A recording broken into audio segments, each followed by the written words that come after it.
Hello, and welcome to the first episode of Beyond the Veil version 3.0, completely reformatted to fit different platforms, as live streaming did not fit our schedules, or our viewer schedules, or any kind of schedule. So if you're a returning viewer, thanks for sticking by us while we got our crap together, and if you're new, welcome, and thanks for giving us a listen. This is the right place for you if you are into all things paranormal, supernatural, and anything generally unexplainable by modern science. We are your hosts, Laura and Aaron of Dark Wraith Paranormal.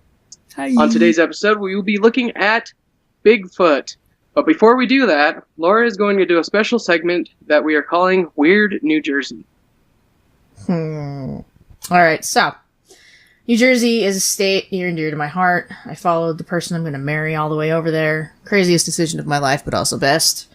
I also have no qualms when I say that that state is literally the weirdest state that I've ever been to, and I've been to a lot of states. I mean, quite a few. Anyway, if you are unaware, there's actually a cult following called Weird New Jersey, and I'm going to give them a nod during this segment, which I'm probably going to do every show or every other show. It depends on how the,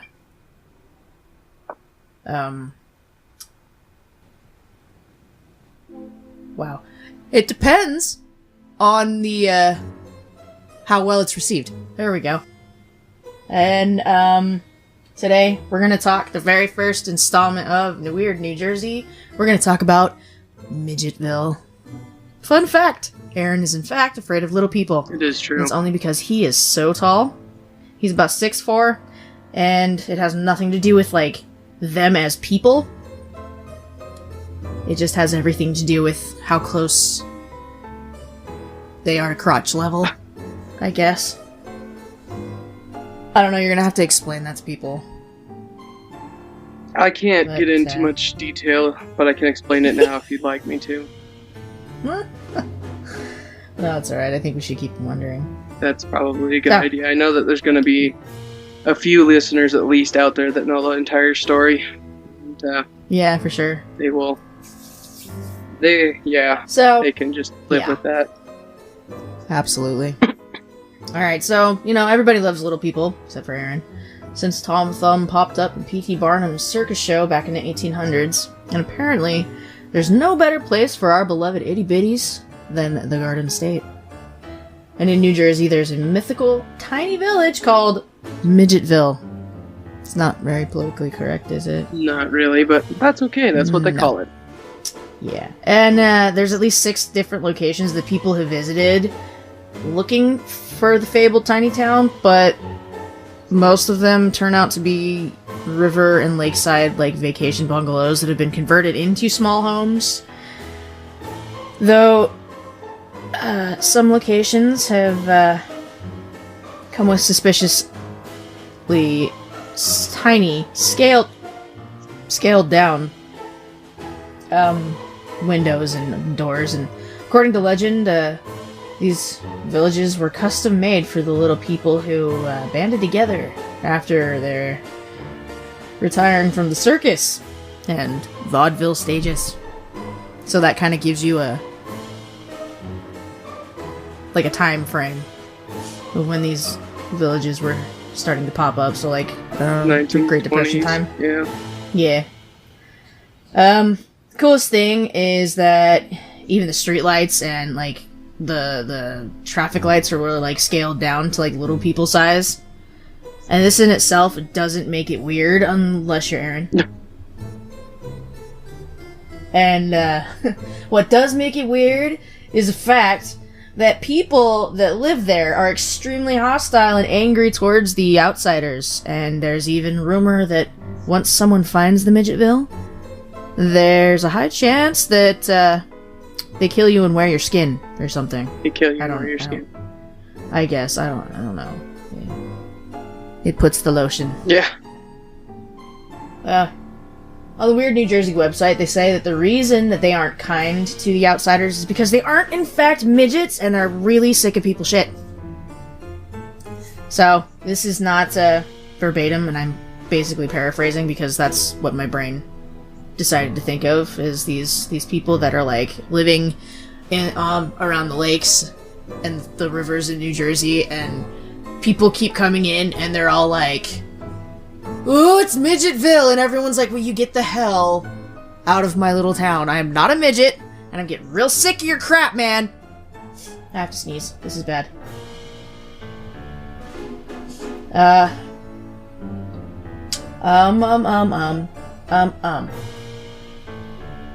Of course, there are those that swear to the good Lord above that they've been there and they've spoken to the tiny humans, and regardless, it's the holy grail for weird New Jersey enthusiasts, but I, for one, am not ever really gonna go out of my way to look for these places, because there are much cooler weird things about...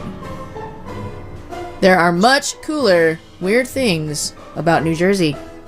And, if you want to know more about weird New Jersey and its kind of following, I suggest you visit Weird NJ. N is in Nunsay, and J is in John. .com. They have a magazine that you can actually subscribe to, and they update their website quite frequently. That, my friends, was Weird New Jersey segment number 1. Hopefully next time there's something cooler we can talk about, but I'm sure I'll find something. Anyway, on to the topic at hand. Alright. So, like we said before, we're going to be talking about Bigfoot. Who's not curious about Bigfoot? We at Dark Wraith Paranormal have never actually dabbled in realms other than the spiritual. Our expertise, as a lot of people, and more than likely most of these listeners know, is in spirit investigation. As of late, we have been doing a renovation of the group, and we would like to expand on those horizons.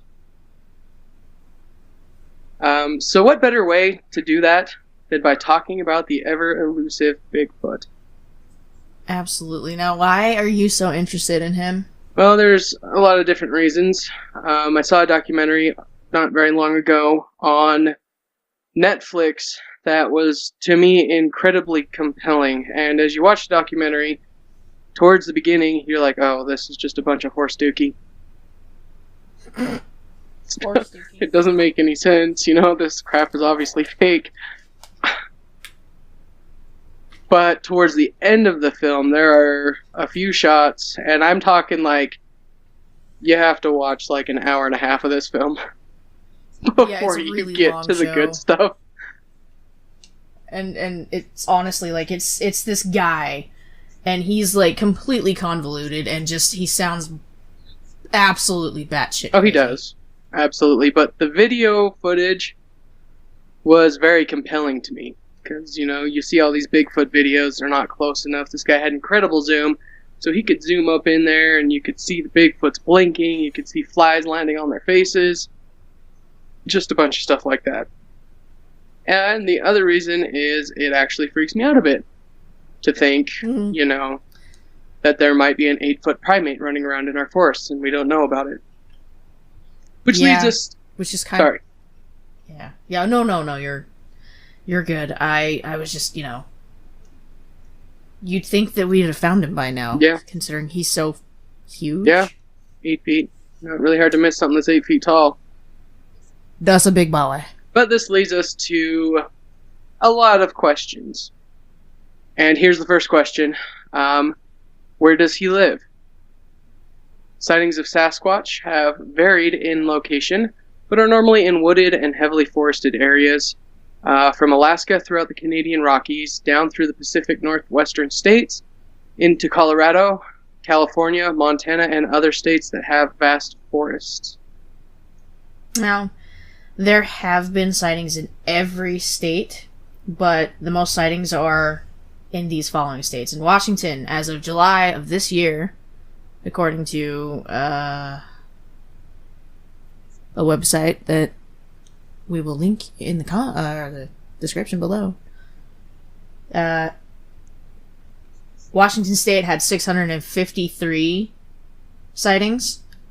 California had 438. Florida had 324. 300 in Ohio and Illinois. 240 in Texas. Around 216 in Michigan. And those are the largest concentration of sightings in the continental United States. And as we look outside of the U.S., the numbers begin to get smaller. So it's mostly like Canada and like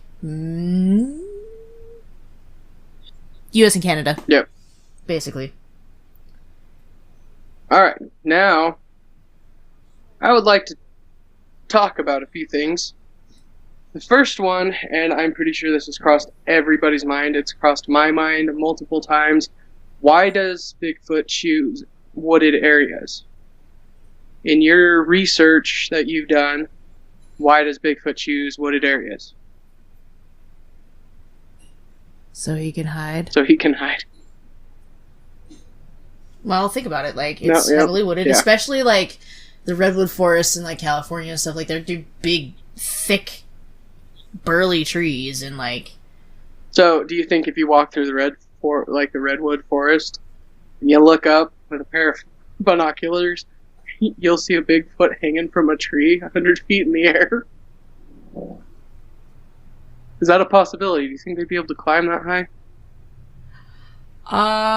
Yeah, I do. That would be interesting. And, like, why... Another question why isn't he more widespread, like, around the globe? Like, what is it about the U.S.? And like, I'm not talking, like, abominable snowman. So, like, that's we're not talking about the Yeti here. No, okay. No, that's a completely, like, I'm sure they're related in some way, shape, or form, but we're not talking about him. He's a completely different, like, he's a non-entity right now, but, like, why are there so many sightings? And, like, that same website that I found the information about how many sightings were reported. This is the sightings that were reported in these states. You know, I feel like the best way that I could think to explain it is, you know, each continent holds a different species of animal. You know, you're not going to walk out our back door and find lions roaming around up at Pine Valley. So, no, but you do have mountain lions, am I right? Well, that was a bad analogy. Yeah, there are mountain lions up there. You know what I meant. Yeah, I know what you mean. I'm just saying, like... Yeah. So what if there are more, it's just they're not recorded? Because a lot of these countries maybe don't have access to the internet, a lot of stuff like that.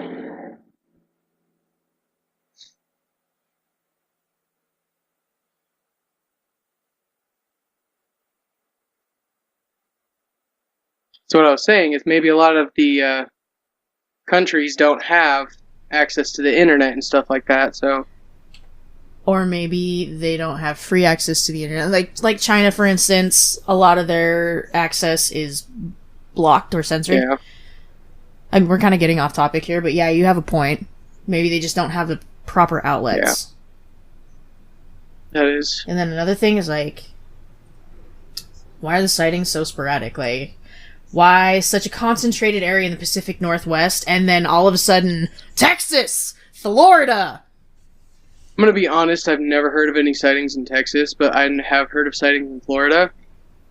Do you remember the episode of Coast to Coast AM where that guy came on and was like, I shot 2 Bigfoots and I thought they was retarded humans and I buried them? And I sent you this map, Mr. Arbell. He was from Texas. You know, honestly, I don't remember that. He actually turned out to be some guy named Ed Hale, who was he's weird, like Antifa kind of creepy. Oh, nice. And so he was exposed as a hoax. So it was a hoax. Yeah, that was a hoax, and that's like kind of like another thing that like makes it difficult. Makes it difficult to believe all this stuff. Yeah. Like, I don't know. And just in case you don't know what a Bigfoot looks like, what does he look like, Aaron? So the general consensus on the appearance of Bigfoot is, according to the North American Bigfoot Research, He is a mammal that is bipedal.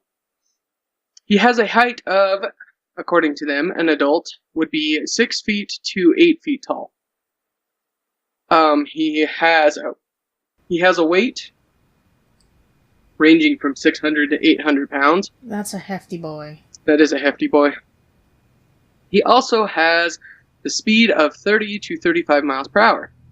So basically a 49cc scooter. Sure. Yeah. My question is, how do they know? How are they able to judge that? Because the guy Like, that are there did the documentary on equations? Netflix had a laser speed thing. But, I think I think what they do is judging the distance. the distance. So I think distance. Okay, so I think I what didn't they mean did. to say distance. I'm sorry. Yeah, no, that's fine. I think what they did was they would take like filmed evidence, such as the Patterson film, time, how fast it took them to walk X amount of steps, Mm-hmm. and then take that, and then do some kind of weird like algorithm or equation See, that's based what I on was how gonna far ask, apart is if- their footsteps were, and that should give them the speed of which they move. Yeah, so that's what I was going to ask, is if they had some sort of, like, equation that would Yeah. I think help like them figure that out. biomechanics or something. They do the thing. They do some All right. kind of a thing. Anyway, Yeah. Their strength is 10 to 15 times that of a human. Their teeth are similar to human teeth. Their hair color ranges from black, brown, gray, reddish, and more. Doesn't really go into detail what more is, and the length of the hair is usually between 6 and 8 inches long. So now we're going to the describe, blonde Bigfoot. yes, Yeah. the Marilyn Monroe of Bigfoot. She party. She got some big old butt teeth. Got some big old buck teeth. Yeah. Alright, so now we're going to explain what their senses are, according to North American Bigfoot Search. Once again, I don't know how they got these, or how they even know. So during the daylight, their vision is average. But at night, they become superheroes. They have 4th generation night vision. What is 4th generation night vision though? Like, what I is it don't like? know. Is it the goggles that the military wear? No. It's the goggles, the night vision goggles that kid wore in Jurassic Park. The first one. Yep, exactly. It's those first night one. vision goggles that he wore in Jurassic Park. And you thought to yourself when you were watching that movie as a kid, you look stupid. Yeah, but at the same time, I know this is off topic, really but I want would them, really, but you look exactly. stupid. You look stupid, but I want them. Alright, so their hearing, once again, don't know how they got this information, is below average. And their smell sense is outstanding. They got a good grade on that one. Excellent. Alright, so Good their smell. habits, much like a small child, are throwing rocks, wood banging, Wood banging? yes, stone piles, yelling, screaming gibberish at you. That sounds an awful lot like a toddler. Sounds an awful What are lot they- like my daughter. Today she threw her cup at my face. Oh shit. Not even joking, she really did. And she hucked that thing across the front room. Oh man. Okay, Yeah. so what do these guys like to eat?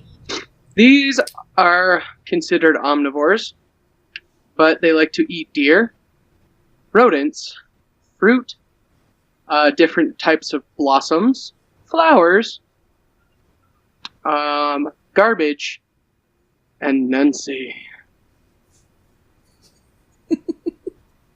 I know you don't understand that, but you'll understand it too. You will understand. And I'm by sorry, the I end of couldn't the resist show. myself. I had No, to. that's freaking hilarious. I love it. Alright, so other things that they have mentioned on here is their footprints are similar to that of humans, and Except for miscellaneous so item. big. Yes, they're much bigger, unless you're Shaquille O'Neal. Then you might You might have the same size foot. So, some of the miscellaneous things that the North American Bigfoot research has found that these creatures can do is their ability to swim. And when they say swim, they say they swim like a frog. They can jump down cliffs. They can climb trees with ease. And they can stalk stealthy. And this one, I read this before, and it freaks me out a little bit. I know it freaks you out a little bit. Oh, absolutely it does. They are highly interested in children. We desire supposedly children. I don't know why they want children so bad, but it freaks me out to read that. We like babies. So, basically, I'm assuming this is info gathered from the sightings reports that were then compared to each other to find similarities. Another thing worth noting is they sometimes have an incredibly pungent smell. It's been described as BO but grosser. Other people think it smells like skunks, hence the skunk ape. There is also evidence in foot and hand castings of ridge details that is only a thing that primates have.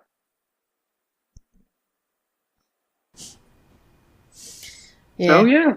So, according to the Bigfoot Field Research Organization, also known as BFRO, their website will be down in the description. The origin of the word Sasquatch comes from...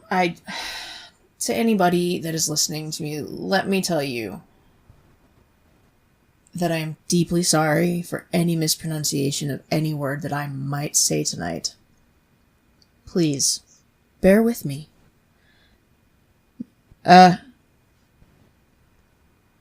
Yes. The origin of the word Sasquatch comes from the word Sasquatch. Sasquatch. Which means wild man in a language used by natives in the Fraser Valley and Vancouver Islands of Canada. What are the natives called over there? The coast Salish. You're doing this on purpose, aren't you? No, I would never do that to you.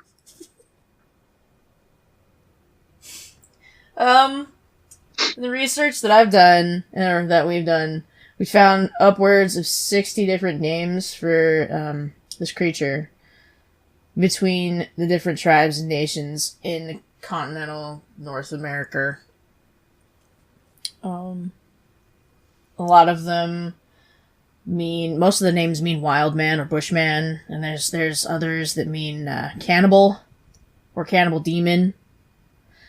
And then quite a few of them refer to them as stone giants, which is interesting. But a lot of the tribes over in like the Dakotas and stuff refer to him as a big brother or big elder brother, is what the translation comes up as. It's kind of telling because the lore between the tribes is so different. Like, some people or some tribes find him to be a bad omen or a bringer of death or violence or cannibalisms. And then others think of him as an elder brother and a protector of the land and the things that inhabit it. And there was actually an interview where a native man explained that his people believed that Bigfoot was a dimension jumper, so he could like jump across different dimensions. Kind of, what is that? Looper or whatever? Are you talking about that movie that came out like kind of destroyed Hayden Christensen's career? I thought Star Wars did that. This guy that played Anakin. Well, he had a few like little roles after that, and I haven't seen him since 2008 in anything. It's completely off track, but no, I'm talking about that one where like it had like Joseph Gordon-Levitt in it, and he meets his like older self. Oh yeah, I know what you're talking about. The one with Bruce Willis. I'm sorry. I was hoping you didn't catch that. Of course I caught it. Anyway, yeah, he would jump dimensions and, like, come around when the tribe needed to change or something needed to happen in order to bring them out of a darkness and better themselves. And then there are other tribes that believe that he would kidnap children and eat them. So he eats babies. Good. That's wonderful. Maybe that's why maybe that's why he's so interested in children. Because he wonders if they would be good with sage or lemon. Maybe, but can you get lemon just randomly in the North American forest? I don't think so. Not over in, like, the Pacific Northwest and stuff. I don't think so. Yeah, maybe he travels down to SoCal so he can get himself some good avocados. There you go. So, I think a personal theory that I have is that a lot of these legends, they have to stem from some truth somewhere. And with a lot of these Native American tribes and nations that are so spread out all over the continent, have the same kind of stories with little variations. It kind of makes me wonder how long this dude's been around. I just called him a dude. That's a good point. You did just call him a dude. And I have to agree with that. I think that the truth does stem from somewhere. Cue X-Files music. Exactly. Cue the X-Files music. Alright. So, since we're talking about Bigfoot, anybody who knows anything about Bigfoot will know what the Patterson film is. Oh, yes. It was the very first thing that I ever saw that Bigfoot. I mean, and as a child, it kind of freaked me out because I was like, what is that hairy thing? Yeah. It's a pretty intimidating thing there. Oh, you're not lying. Yeah. This film is like the pinnacle of Bigfoot evidence. It has been scrutinized in every single way possible, and honestly, it deserves its own show. But we're going to talk about it now. It was filmed on October 20th of 1967 by Roger Patterson and Bob Gimlin. The film is roughly 24 feet long and runs at 16 frames per second. Location is at Bluff Creek, California. And it is a little under a minute long, and basically it's Roger Patterson behind the camera chasing this thing that is later to be presumed a female. And yes, it does have boobies. He falls over, regaining his footing, and attempting to follow the creature, but fails to do so, and just records it walking into a forested area. Upon seeing this film, most people, their first reaction is gonna be like, it's dude in a monkey suit. Like, that's completely and totally acceptable. Like, it's an acceptable reaction to have. But I just want to point out that not one monkey suit that I know that has ever been made in the history of special effects makeup has, I'm using air quotes, pronounced breast or very big boobie. It's got boobs, guys. It really does. Yeah. And I know I've told my sister this before, but I honestly did not notice it until we started researching this subject. I didn't either. And I found a picture of it, and I zoomed up, and it really, really does. I'm not joking. And they pretty look. So, they're pretty real looking. Yeah. I mean, as far as Bigfoot boobs go. Yeah. I've never seen another set of Bigfoot boobies to compare it to, but... Hi, very big boobie. Okay. So, Mr. Patterson died in 1972 and remained adamant until the end of his life that it was legitimate. He had been interested in Bigfoot for some time and even planned to make a movie about a group of hunters and a native wise man track said creature. And yes, he had begun filming it. Score for the skeptics. So people are going to believe that that was part of his movie. But he hadn't even thought of what to do about filming the Bigfoot once the time came. He didn't have okay, so Patterson is not a rich guy, and at the time, having a monkey suit that was advanced enough to fool everybody would have had to have cost big chunk of change. Like, lots of money. Probably tens of thousands of dollars, if not more. Okay, so maybe back in the 60s it'd be like $2,000, but if you want to count for inflation, that would bring that up to about $10,000. You're absolutely right. Yeah. Bob Gimlin actually stayed out of the public eye until about 2005. Like, he didn't start doing interviews until about 10, 12, 13 years ago. Yeah. This would be 13. Yeah. And he had his first interview on TV, and then he started attending Bigfoot conventions and conferences.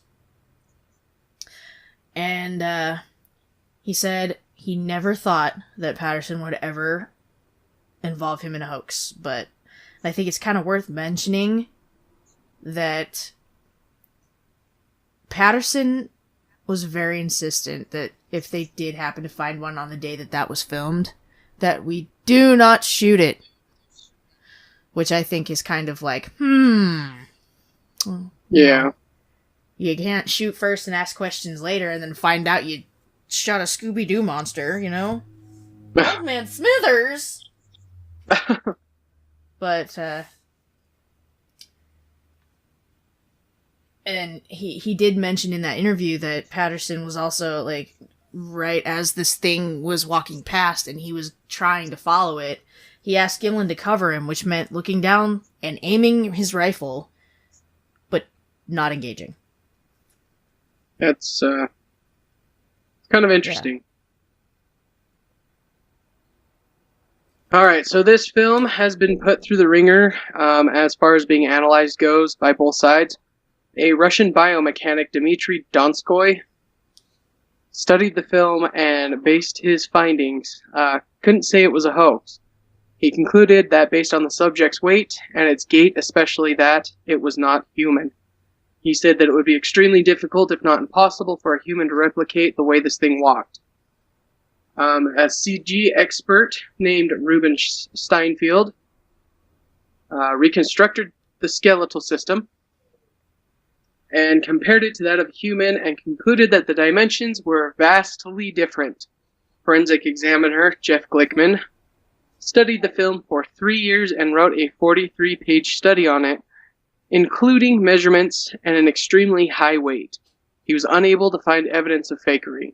Anthropologist Grover Krantz was skeptical at first, but after an in-depth study, he concluded that the film depicts a genuine unknown creature. Primarily, Krantz's argument is based on a detailed analysis of the figure's stride, center of gravity, and biomechanics. Krantz argues that the creature's leg and foot motions are quite different from a human's and could not have been duplicated by a person wearing a gorilla suit. Krantz wrote, the knee is regularly bent more than 90 degrees, while the human leg bends regularly less than 70. Daniel Perez brought out the implication of this, writing, the subject's toes lift off the soil at least 10 inches in every walking cycle. I'm going to have trouble with this one. Renee Dahinden filmed and studied how modern man works, finding a maximum of 2 to 3 distance between toes and the surface it is walking over.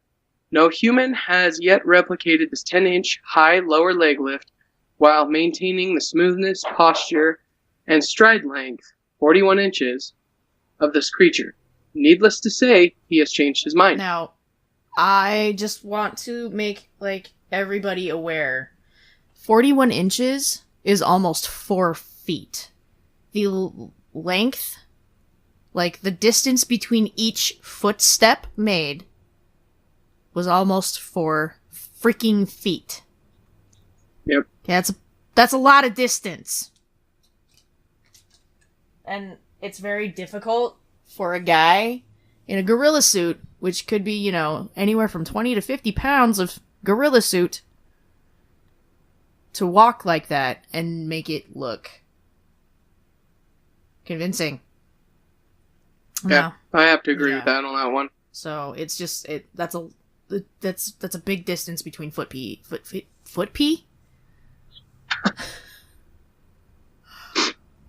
It's a lot of distance between the footprints.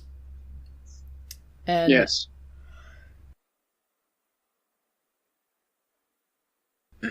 I also want to take and point out that the guy that did the makeup for the first Planet of the Apes movie was asked if he had any part in a hoax. And he said, "I'm good, but I'm not that good." And, and on the other side of the coin, there are a lot of skeptics who I think deserve looking at as well. Like, it's not fair for everybody, like, to have a biased opinion. You can't have a biased opinion. Like, you can't do a show like this and then be like, Bigfoot is real. Yep, I agree completely. Says none say. Yes. None say. Anyway. I'm leaving that in there. Okay.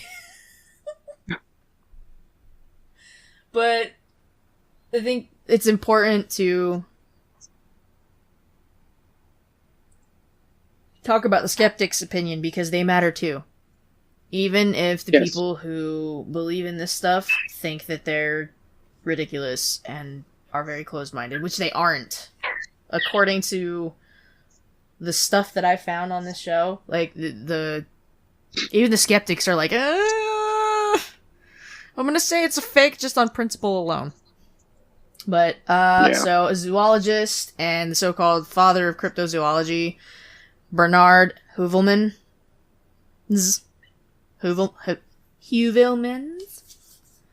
That's a hard one, guys. It is a hard one. It's a hard one. He said that though the creature in the Patterson film was...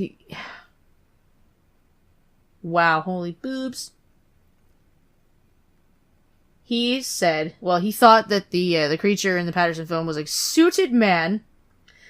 He objected to the film subject. Are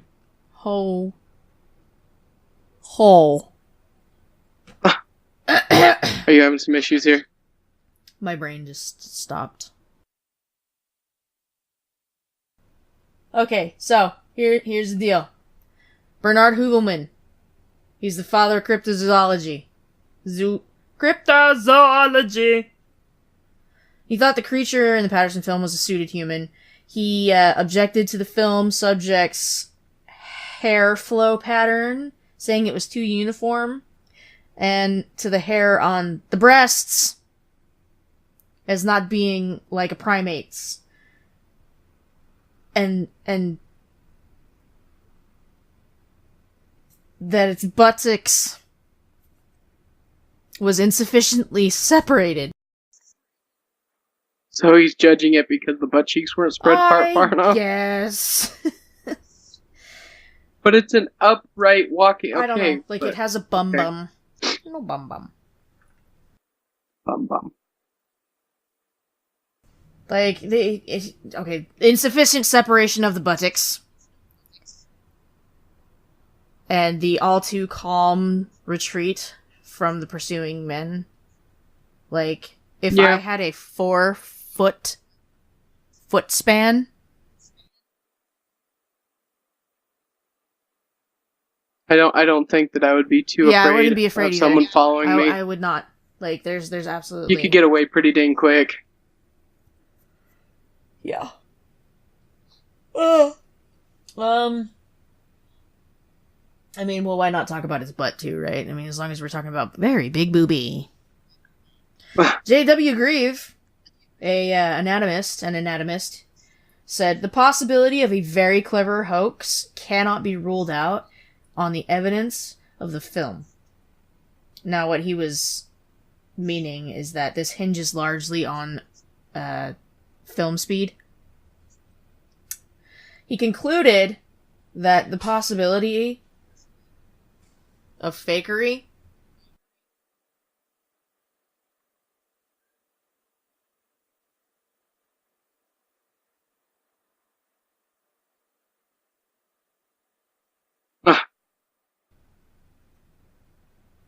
Grieve concluded that the possibility of fakery was ruled out if the film speed was 16 or 18 frames per second, which it was.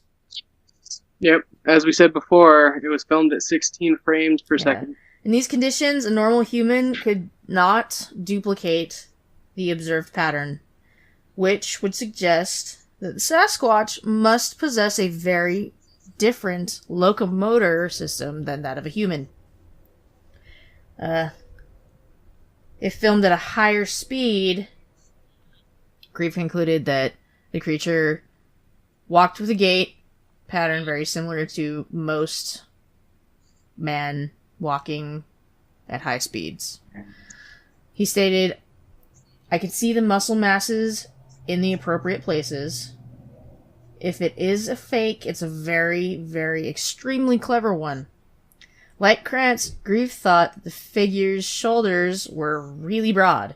And also like Krantz, Grieve thought that Patterson's estimate of the figure's height was inaccurate. Grieve concluded that the figure in the Patterson film was an estimated standing height of about 6'5", so about as tall as you, Aaron. A little bit taller. Not by much. Yeah. But still, a 6'5" female anything is a little weird. Mm-hmm. He notes that a tall human is consistent within the figure's height, but also notes that a tall human, the shoulder breadth was going to be difficult to achieve without giving an unnatural appearance to the arm swing and shoulder contours. So it would look really, really fake. Yeah. Now, Grieve also notes that his subjective impressions have oscillated between total acceptance of the Sasquatch based on the grounds that the film would be difficult to fake, to one of irrational rejection based purely on an emotional response to the possibility that Sasquatch even exists. This seems kind of worth stating because others have reacted the same way to the film. Like, I've done this research, and based on my findings, holy crap, it's real, but at the same time, I cannot bring myself to believe in this because A, I'm a very established person in my field, and B, I just, no. Because, irrational rejection is just like, you know what? I'm not even going to give it the time of day. No. Yeah. And, yeah, no. Know what that's like. Alright, so, primate expert John Napier conceded the likelihood of Bigfoot as a real creature, stating, "I am convinced that Sasquatch exists," but he argued against the film being genuine. "There is little doubt that scientific evidence taken collectively points to a hoax of some kind. The creature shown in the film does not stand up well to functional analysis." Napier gives several reasons for his and other skepticism that are commonly raised, but apparently his main reason are original with him. First, the length of the footprints are totally at variance with its calculated height. Second, the footprints are of the hourglass type, which he is suspicious of. He also adds, "I could not see the zipper, and I still can't. There, I think we must leave the matter."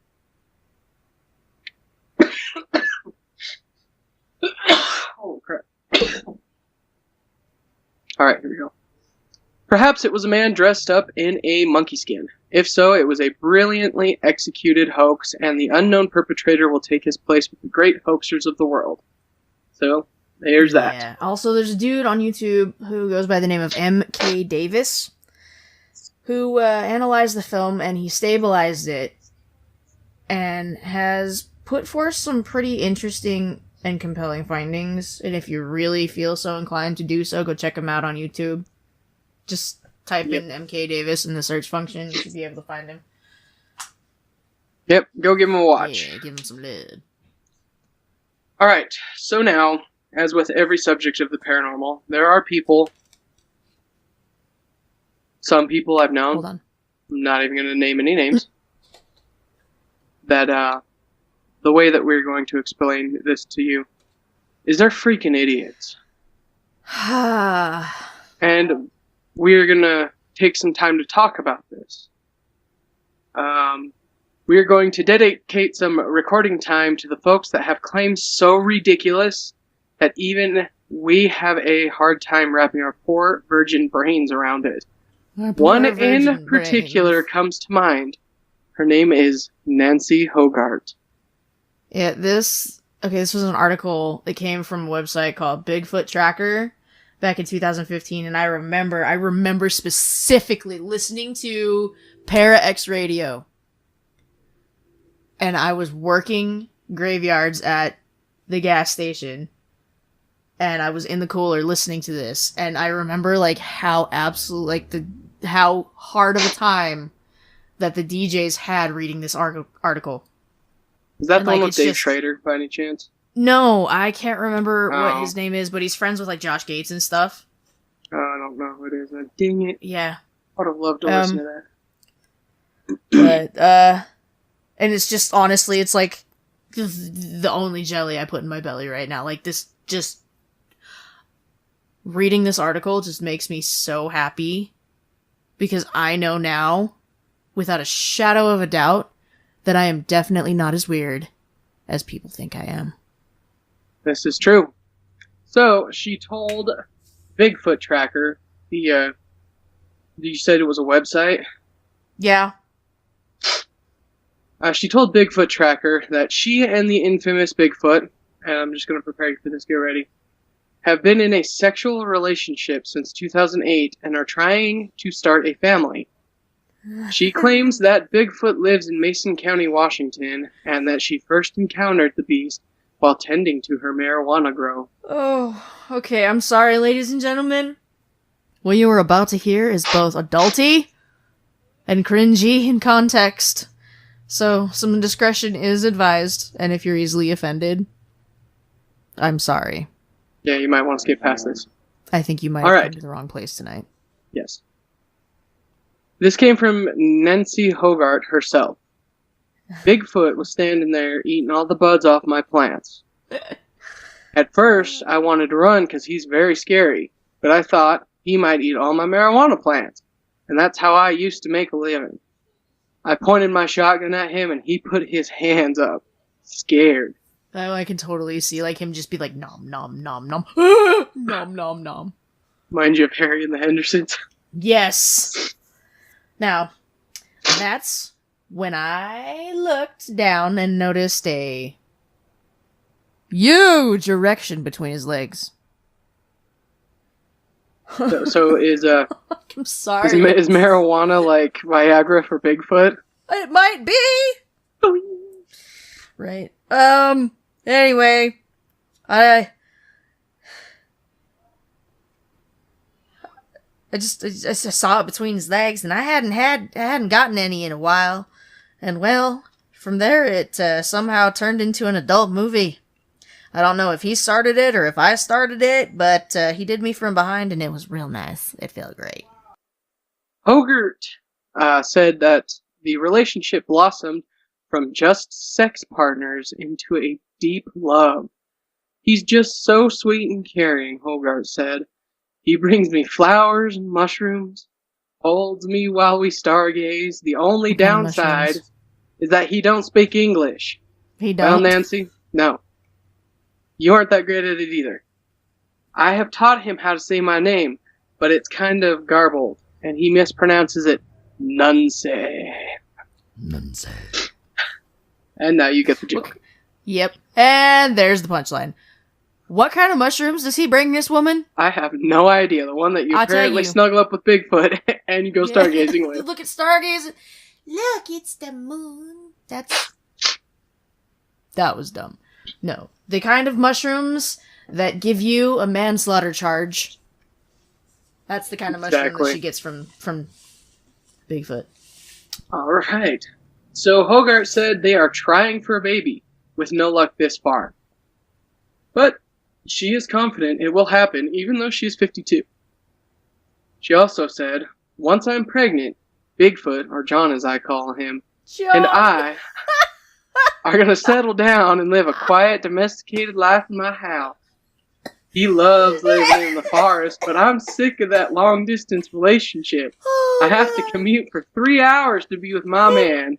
Getting old, and gas is expensive. Hogarth also said that she is going to legally change her Let me start that over.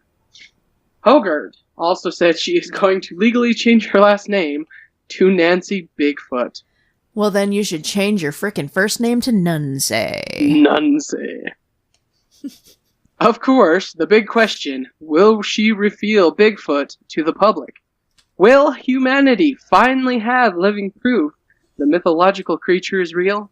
Nah, Hogarth said regarding presenting Bigfoot to the world. Government scientists will just take and dissect him or try to turn him into a soldier to fight ISIS or something. You know how the government is. Yes, but they dissect, They dissect cryptid creatures and make them fight ISIS. Yeah. That's how it's going to happen. I imagine Bigfoot in, some Rambo gear with, a bandana tied around his cone-shaped ass head. Right, but I bet you that dude could hip shoot a 50 cal. Probably. Dude, can you just imagine trying to give that mother a freaking high and tight?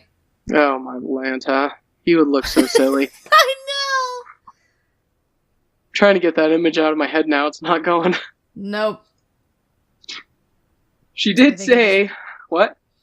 I ruined it. Anyway, continue. I'm sorry, I didn't mean to interrupt.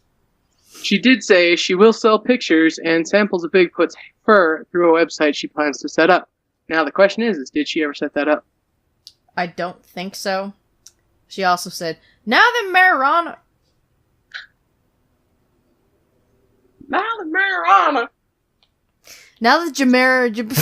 Oh my gosh. Oh, why? Alright. She did also say that now the marijuanals is legal in Washington state. I don't have an income. Hogarth said, so capitalizing on my boyfriend's fame is how I'm gonna make my living. It's been 3 years, Nancy. I've been waiting patiently. Where is John Jr.? Where is he, Nancy? Where'd you put him, Nunsay? Where is he, Nunsay? Where is John Jr.? And honestly, after reading all of that, at the risk of sounding moderately white, or noticeably white, at the risk of sounding noticeably white, I literally cannot right now. Alright, so now I would like to take a few minutes to talk about a few of the shows that are circulating. Some of you know Finding Bigfoot. There's one that I don't know if you've seen, but it's called Mountain Monsters. And that's the one I'm going to talk about real quick. So is that the one on Netflix? No. It's not. This one's on, Destination America. And Mylanta. So I started watching, halfway through the season or whatever, and it's about a bunch of these. If you could picture what a hillbilly really looks like, that's what they are. So, swamp people with night vision cameras? Pretty much. Yeah. And then there's this gigantously fat dude on it. He's humongous. And the only reason I think this is... they think that Bigfoot is evil. And they're searching for Bigfoot up in the Appalachian Mountains. So they think that Bigfoot is evil. They think that he's a demon of some sort. And... Are you kidding me? They're coming close, apparently, to finding if Bigfoot is real. Finding Bigfoot. And when this has come to light, and this is why I have to mention it, there's another Bigfoot hunting team that works in the Appalachian area. Or as these people call it, the Appalachians. Calls it the Appalachians. It's good. Up in the Appalachians. There's another Bigfoot team that is getting increasingly violent towards this team. They're getting violent. Are you talking they've dug up information on them? They've kidnapped people. They've like, so according to this show, they've kidnapped people wearing creepy masks and stuff, and I don't understand it. So I think it's for... it's all for show, and it really upsets me that a lot of people like this, who start out as genuine investigators, like to sell themselves out. Right? I completely agree with you there. Absolutely. And we're still going to talk about this on every single subject we're going to bring up. That there's always going to be people that will sell out to make money, because people want to make money off of stuff like this. Zach Bagans? I mean, like, in all honesty, like, we would like to receive profit from this, but if it doesn't happen, it doesn't happen. We want to bring to you guys something that we're passionate about. We love this stuff. We love things that make we love things that rustle our jimmies, and we love things that give us asthma. A spirit whispers in your ear. We're getting off topic. We're getting off topic here. But the thing is that being said, we hope we never sell out. We're not gonna sell out. And we're not doing this for views. We're not doing this for likes. I would like... Yes, we are doing it for entertainment. It is entertaining, but we're also doing it as informational. That's why we're presenting both sides of the spectrum of each subject that we come on. Because we need to be unbiased. But anyways, with that documentary on Netflix, I almost said Facebook. There's this guy that's doing Bigfoot investigations. He says that he's been doing it for over 20 years, and he's finally made a documentary about it. And he's up in Canada. That's where he was, right? Yeah. Actually, no, he was in California, and he was in Canada. Yeah, he was in Canada. I don't know what the hell I'm talking about. Yeah, he's in Canada. Like I said, it's pretty much a horrendous waste of time until you get to, like, the last 10 minutes of the movie. And he has this recording of a primate creature that's standing behind a tree or squatting behind a tree, staring at him. And you can see the creature's eyes blink.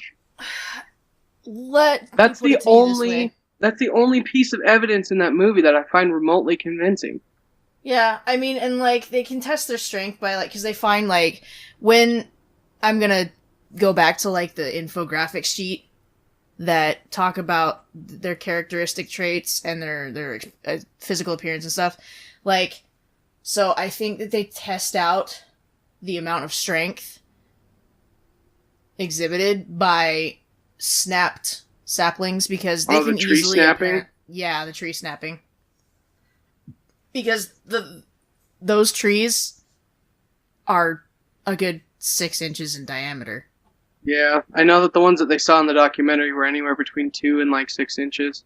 Yeah, 4 and 6 inches. Yeah. And also, the little drawing that is on that infographic of the Bigfoot, it looks like he's standing with his back towards us, trying to take a pee-pee. Trying to take a pee-pee. Yeah. Pee-pee. That's wonderful. Right? But when I sat there and I watched that documentary, because Aaron was like, "Ooh, dude, you gotta see this, like, it made a believer out of me." I'm really, like, yeah, it's so good. And I'm like, did I just sound like Rick from Rick and Morty for a minute? A little bit, yeah. The only reason I said it was so good is because, the Bigfoot calls, first of all, in that documentary, were nothing I have ever heard of before. No, they sounded freaking mean. When people on Finding Bigfoot do Bigfoot calls, they sound like they have massive diarrhea. No, you want to know what they sound like? They sound like SpongeBob having a freaking Tourette's attack. Exactly. And so these ones, they sounded scary. Yeah, they did. They sounded absolutely terrifying. Like, they didn't sound... It was either like a bear or a freaking cougar or someone mixing the two sounds together. But it was not nice. No, it was scary sounding. And then the final images that he caught, those were super convincing. And I don't know if you believe it, but... You know, they're good because, like, in the documentary, they're always used to him frickin' turning tail and running away. Yeah. And when he dressed up like this last part, he was just like, you know what, I've had enough of this stuff. I'm gonna get them on camera. I know what they're doing. I know their patterns of behavior. So he put on this ghillie suit. Okay? And he ran towards them instead of away from them. And he actually caught the face of this Bigfoot, and literally the look on this thing's face was, dude, what? Yeah. Wait, what are you... Okay, I guess. Yeah, it was super interesting, and... Yeah, and you could see the shock on this thing's face. Like, honestly, here's the thing. If we find out that Bigfoot is real, an honest-to-God thing, we're gonna have to treat them like humans. Yeah, we can't just put them in a cage in a museum, whatever. In a zoo. We can't put them in a cage in a zoo. Yeah, they don't... It's just... It's not right, because they exhibit both primate and human behaviors. Yeah, like do. They're in the middle. Like, they're just in the middle of becoming something better through evolution. Like, better than us. But also, the thing that I have a problem with, and hold on for a second, I'm gonna vape. Take a fat hit of that. The thing that I have a problem with is if this was live, people would have thought you just took a hit of weed.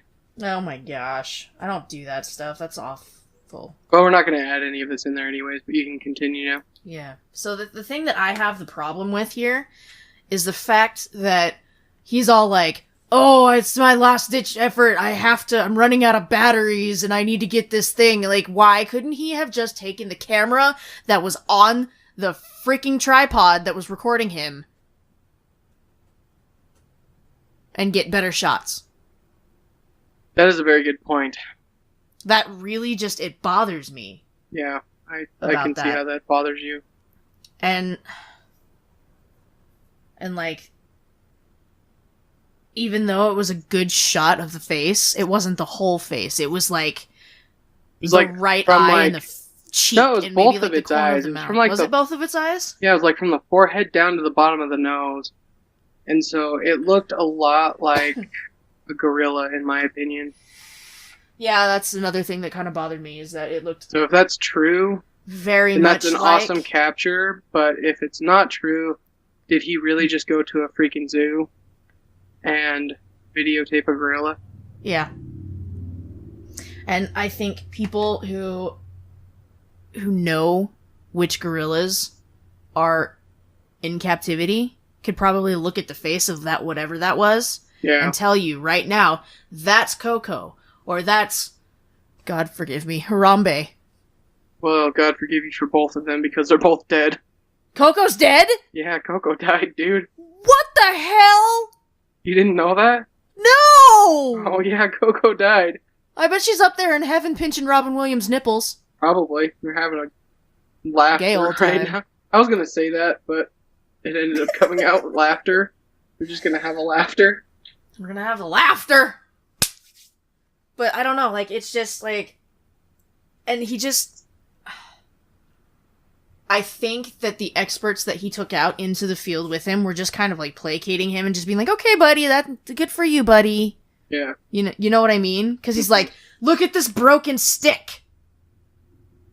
Like, there were no actual footprints that were molded, like, that you couldn't... They weren't castable. Like, at all. What was that? Don't read it right now, because I don't want you to get sad, because we're still finishing this, but I was sending you proof that Coco died. Ugh, I'm already sad. But the footprints were in, like, soft grass. So you could have taken, like, a cinder block that had, like, a foot carved in it. Or, like, just, you know, anything remotely even kind of foot-shaped. And press on it, because it was in soft grass. Yeah, and he's like, oh, put your foot in there. So that damages the evidence even further. And then it didn't even, like... And I don't know, like, when he was out there during the wintertime months, he could have gotten good tracks. Mm-hmm. Because the snow. Like the one that Josh Gay got when he was looking for the abominable snowman. Yeah. Did you know that they let him DNA test the Yeti scalp? Did they really? Yeah, it's human. Oh. Or no, it's not. It's like a mixture of things. And the hand, the Yeti hand, that's human too. Okay, weird. So they were lying. No, I think they were just like... Someone I don't know. lied. I do not know. Means that At the risk someone of sounding lied. like a flushing toilet. Because I just ran out of bottled water.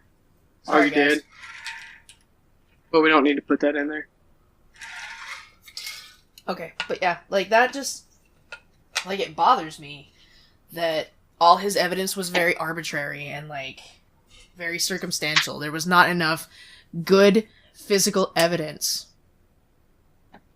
And even then, the camera shots that he got of this thing's face,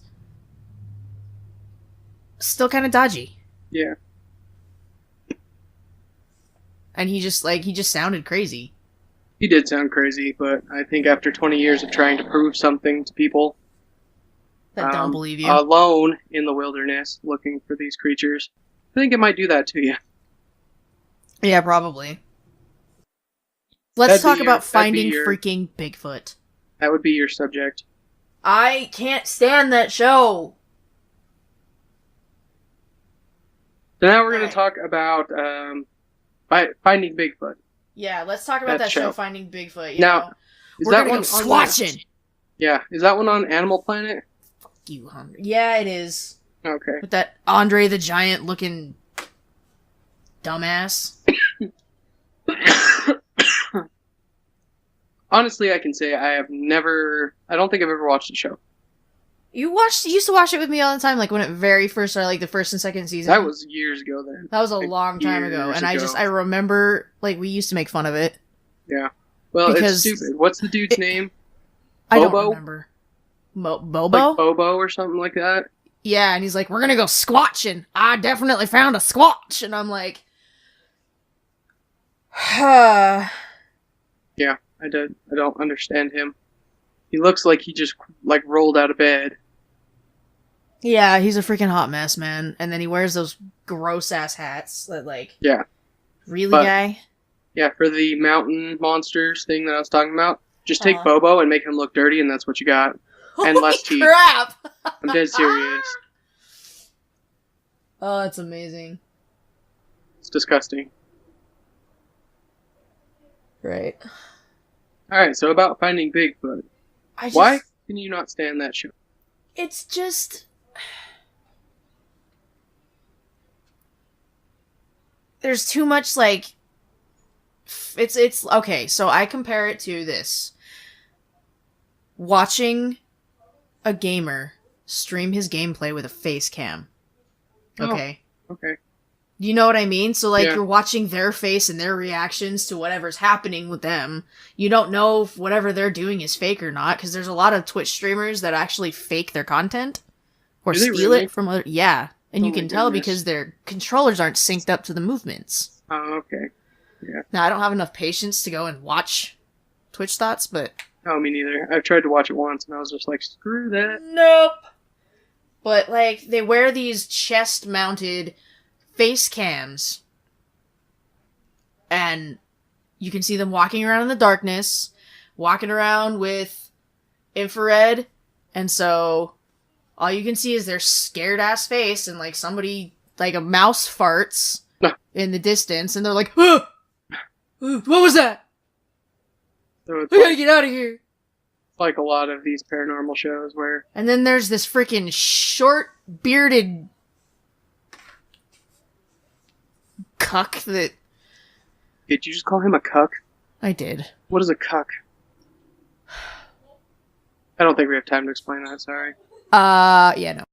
There's this short, bearded, little, fuzzy, weird guy that's like, I'm an expert in Bigfoot calls, and all of a sudden you see him in the middle of the forest at, oh, I don't know, 3 a.m. going, How can you be an expert in something that we don't even know exists? I don't know. Did you know that on one of the websites that I found, apparently there's a Bigfoot language? Oh, we're gonna find Bigfoot it. language. Yeah, Should we forward that to Nancy? None say. Yeah, maybe she can start communicating with John a little bit better. Yeah, maybe we should hey, look. There's your resource for all things speech related when it comes to John. Exactly. But I don't know, like finding Bigfoot, and it's like watching an episode of Dragon Ball Z where the entire episode is Goku and Vegeta freaking powering up in the middle of the air and staring at each other. I couldn't do that. I couldn't watch that on Dragon Ball Z. I wouldn't be able to watch it with people trying to find Bigfoot if they're just standing there the whole time. And so this is why it's difficult to have a platform in which you're required to have viewers in order to get paid when it comes to paranormal stuff, because you end up having or feeling obligated to fake your footage. Well, I'm not ever going to do that, because what people need to understand is every single time you go out and try to do something paranormal, there's a real good chance more than anything. There's a real good chance that you're not going to come back with anything. Yeah, 95% of the time you don't come back with crap. And it's very tedious and it's very boring. And the thing is that if you're passionate enough about it, you'll go through the proper avenues to weed out the bullcrap. Exactly. But if, like I said, you hear a mouse fart in the middle of the forest and all of a sudden it's Bigfoot. Yeah. Or you hear a house settling. It's not a ghost. Oh my gosh, it's a ghost. Or you hear somebody do this thing on the freaking... I promise you, whatever ghost you think that is not saying your name. Yeah, or your full name in, I hate you. Yeah. It doesn't work that way. It does not work that way. Like, what we do is we go through all the evidence over and over and over and over, and the things that we find that we can't explain away by any means whatsoever, we will look at those and we will decide whether or not that's good evidence to present to you guys. Yeah. That's one of the main reasons why it's so hard for us to get, content out. Especially when we do investigations. Yeah, because it just takes so long, and sometimes we just don't have anything that would be convincing enough to show you. Yeah. And so it's just, it's one of those, like, thankless kinds of passions where you have to do a lot of grinding and a lot of legwork and a lot of, like, really, really, like, if you really want to do this and you're really interested in it, be prepared to be disappointed a lot. Yeah. A lot. You can't, like I said, like we both just said, you can't just hear noise and automatically think it's paranormal, because that's when people are just going to be like, well, you're just full of dookie. Yeah, I mean, there's a YouTuber that I'm not going to mention her name, and I really like her. She puts forth a lot of, like, horror content, and she's just freaking phenomenal. I love her stuff. But I was reading her tweets, and she tweeted, "Hi, any paranormal investigator is either stupid or a con man. You can fight me on it." And I'm like, you are just a disappointment, man. Like, I really liked you. But then you go and,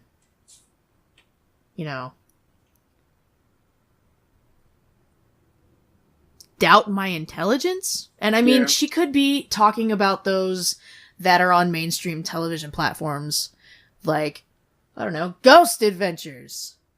Ghost Hunters. And Taps. People like them who capitalize on the spiritual suffering of other people. Because I guarantee you they probably charge people for them to go and investigate their houses. Well, they should. They probably do now, because I don't think their TV shows around anymore. No, but they've made enough money. Taps made enough damn money to be set for life. Like, Roto-Rooter is not even in the picture anymore. Yeah. Well, I think that this is a subject for a different show. Oh, for sure. Well, Yeah. I think we got off on a tangent, but We sure did, and I apologize about that. No, that's not what you wanted to Yeah. hear, but we're super Well, passionate about it, and you can yeah. tell. I mean, it's a love, and we want to bring you guys good content.